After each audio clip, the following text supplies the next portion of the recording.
Dikshant has got two interesting questions. He said, did you have any mindset change from your 15 guards experience to becoming a SF officer? And the second question, he is asking why there have been so many casualties in the recent times So of I'll tell you, see, Dikshant, all battalions, regiments, they're all great, let me tell you. The bare fact that they've survived for so many years, they're all great. It's only that we feel a chip on the shoulder if we say that I'm from the Armored Corps or I'm a fighter pilot or I'm from the Para SF. Yeah, but end of the day, they're all great battalions, they're all great people. And it's not the officers only who make these things. It is the men of the Indian Army, which actually are the bedrock of greatness of our units and battalions, right? So mindset change. Well, I told you, yeah, the conditions that I moved from guards to paras. Yes, so guards was considered at that time. Armored Corps is considered to be very stylish and a very popular regiment to join when you're in the academy. People wear blackberries and at different angles and stuff like that.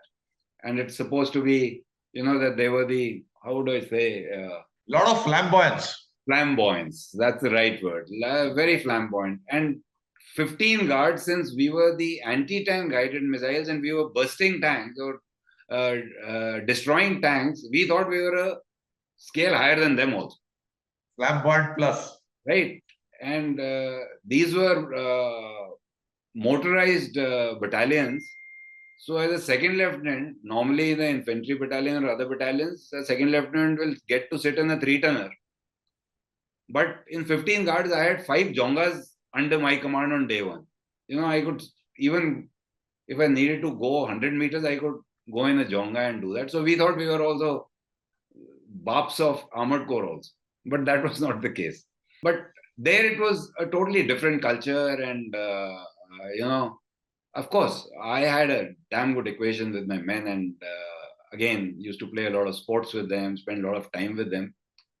But the cohesiveness or the actual intermingling and the closeness that one found in one para, in all the men, was something out of the thing. And I visited 10 para, I visited 9 para and a few other paras of battalions. I find it's of a similar scale out there because the teams are so small. A squad is just about 5 people. A troop is about 20, 22 people. The numbers are so small that your cohesion, your understanding, your knowing your men is, much more closer. It's a more close-knit thing because we don't give too much of importance in the SF to hierarchy. Hierarchy is only on the PT ground or, parade ground, nowhere else. And the moment the parade finishes, that's also over.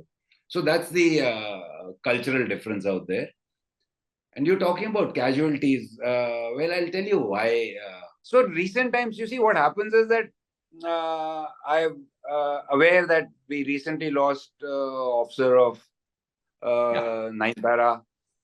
Yes. And listen, see, what happens is that at times the pressure to suppress the militants becomes so heavy from the organization. And in that, I would include the unit also, because that is the last place where, more caution can be said. But it's so much that, and because of the social media pressures, that people tend to hurry up operations, which is not a desired thing. Insurgency or counter-insurgency rather is something which needs to be dealt with a very, very cool mind and good planning. Any rushing into area of operations and with a, with or without a feeling that they're just terrorists and you'll be better than them, is a wrong decision.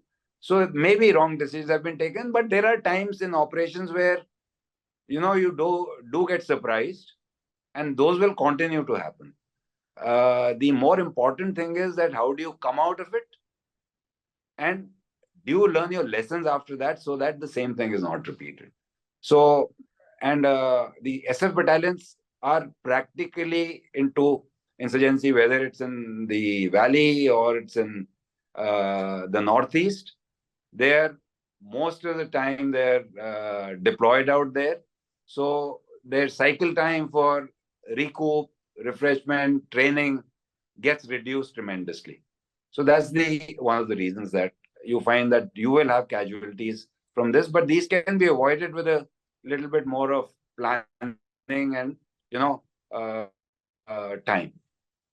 Absolutely, absolutely. Hurrying things, intelligence, proper planning, training, all these things pay dividends, as you learned in Sri Lanka.